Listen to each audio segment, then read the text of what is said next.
Hello and welcome to a new video. Today we're going to take a look at the top 10 teams for the Open Master League for Season 16 of the Go Battle League season. We had actually some changes which are going to change up the meta a little bit for the Master League. Not too much, but we're going to take a look at this right now. And also, we're of course going to have 10 very decent teams for this one. But before that, of course, if you haven't subscribed already, I would appreciate it, especially for those videos. There are a lot of people that are kind of new to the channel, so if you're interested in more videos like this or interested in general in the videos I do, feel free to leave a like as well as subscribe to the channel. It's all free. And we can move on to the meta analysis right now.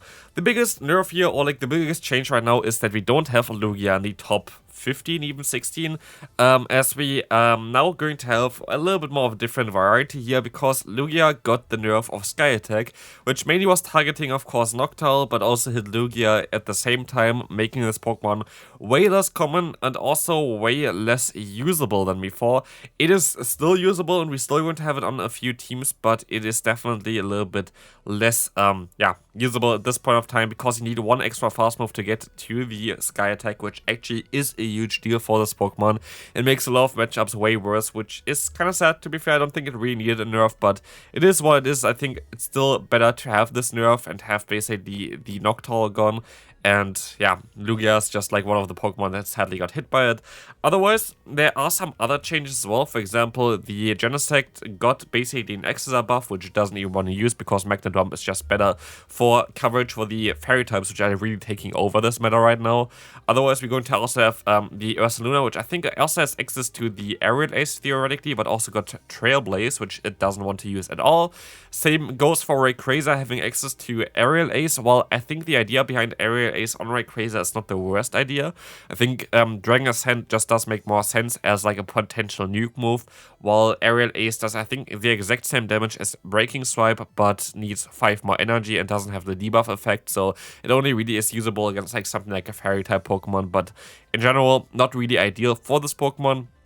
Then we're going to have Rhyperior, which here has Smackdown, and it would also have Mudslap. It really depends on what you want to run. Like, Rhyperior is going to be an interesting one, because you never really know what you kind of want to swap into it. If it has Smackdown, you can swap in a Steel type, but of course, if it has Mudslap, you don't want to swap in your Steel type, you want to swap in your Flying type. But yeah, you kind of have to really see which fast move it has first, and then you have to swap accordingly to it, because yeah, it beats Flying types with Smackdown, but loses to Flying types hard if it has the Mudslap, and same goes basically for the Steel typing, but on the other way around.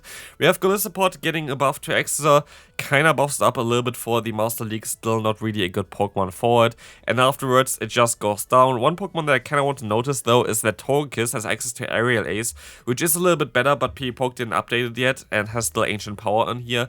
Aerial Ace is definitely an upgrade for Togekiss over Ancient Power as far as I was able to see it, so definitely something to note. Let's take a look at the first team for today, which is going to be one of my favorite teams, which kind of has to change. I used the Heatran plus Lugia plus the Dragonite, or like Rayquaza, last season a lot, as well as the season before, and had a great time with this team. In general, Heatran super underrated in the current meta. Really strong Pokemon just based on the typing already, and now with Magma Storm so much better. But I was using Lugia before. Lugia is not really ideal. You can still use it with Lugia though, so it's not the worst, but like still, Lugia would have been a little bit better for this team, so it might got a little bit nerfed, but Kyurem is also fine.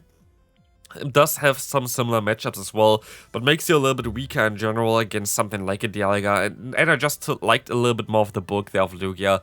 But yeah, Kyurem at least has still some neutral coverage against something like Fairy types, which is kind of nice.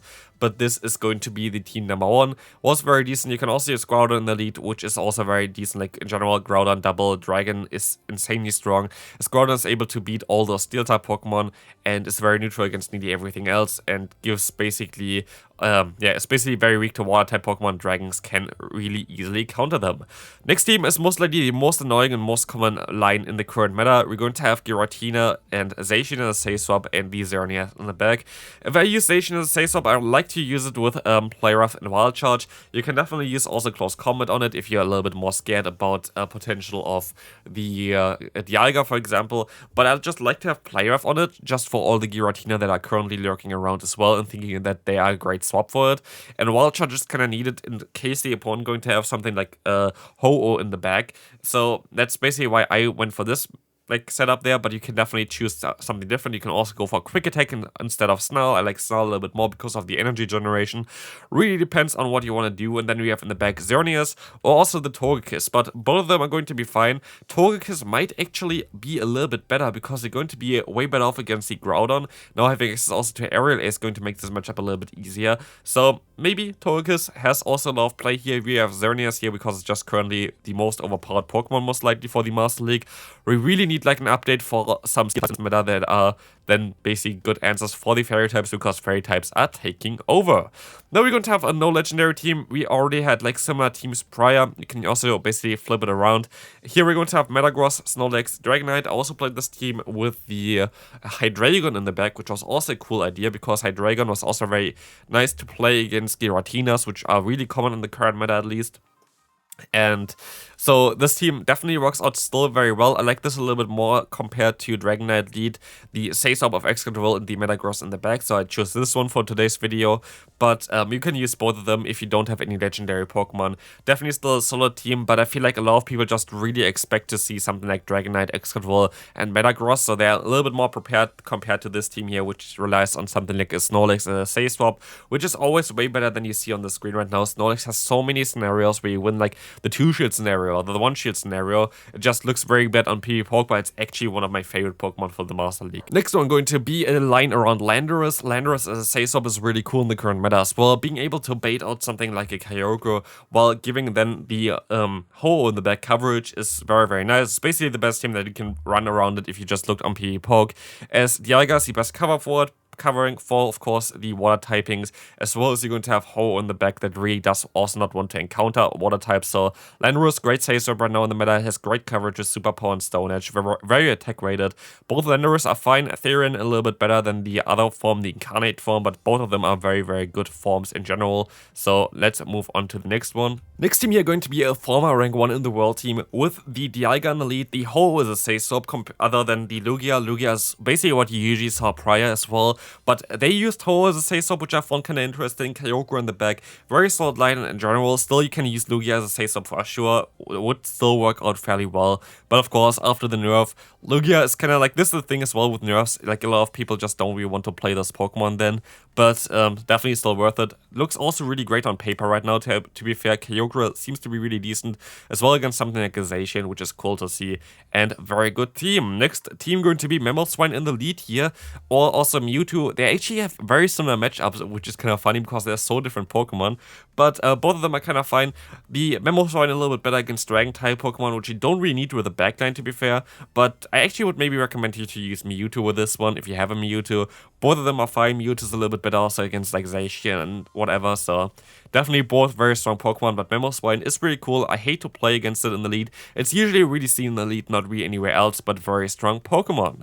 Next line is going to be an ABC line, so we're going to have like a little bit of a balanced one, which is going to have the Metagross in the lead, or the Melmetal with most likely Rock Slide is better than Double Iron Bash still. We're going to have a fairy of your choice basically as a Sayswap here. You can also use the moveset, whatever you really want to. And then we're going to have Yveltal or something like a Kyurem, or in general a Dragon type in the back. All of those can kind of work out. You can use the Dialga, you can use anything else. But what I actually would recommend you is actually something like a flying type, because I feel like having a very good answer for something like a Groudon is kind of nice. So that's definitely something that you can look out for. So maybe something like a Dragonite would work out well as well again. But we can now move on to the next team, which is going to be one of the most common lines which we had for like basically since season 2, I think, which is going to be Ho-Oh, Dialga, and Zekrom. Like this has literally been around for ages and it still looks so insanely strong in the current meta. Honestly, it is absolutely wild. Very, very solid team. And Ho is still very, very strong as well. I think it's actually all in the 2-shield scenario here, by the way, if you're wondering. But yeah, this is really looking super well here. Still Dialga, Saysop, insanely strong. And we can move on into team number 9. Going to be basically the meta line here that you can really run with Zacian as elite, which is really neutral. And then you have 2 Pokemon that you kind of want to align later on. So you kind of try to win the lead with this team. I actually maybe would recommend you to even go for Quick Attack on the Zacian here in the lead. I think it's actually one of the better plays here. And then you can align your backline, because the Groudon is weak against flying type Pokemon as well as water type Pokemon, and basically your Dialga covers this perfectly. So you have like this very good core in the back, a lead that kind of tries to win the lead for you, and yeah, basically that's how you want to play it. So even if you go like one shield down or something, if you can align the steel type against your Groudon and the water type against your Dialga, you're going to be basically good there, even if you have a shield disadvantage. So I like this team quite a lot. I think it's a very solid line, but maybe even go for quick attack on the Zacian. And for the final one, we're going to take a look at Rhyperior. This is a little bit tricky to play. You can also flip it around, but I feel like the core of Dragonite / Rayquaza and Rhyperior is really cool. And here you can decide if you want to go for Smackdown, which you have here, which is the recommended moveset, or for Mud Slap, depending on really what your team is looking like. But yeah, this Pokemon looks really good on paper, but I'm fairly certain it's not going to be as good when you actually play it. So yeah, don't be fooled by this one. And hopefully you enjoyed this video. If you did, feel free to leave a like, and I'll see you then. Bye bye.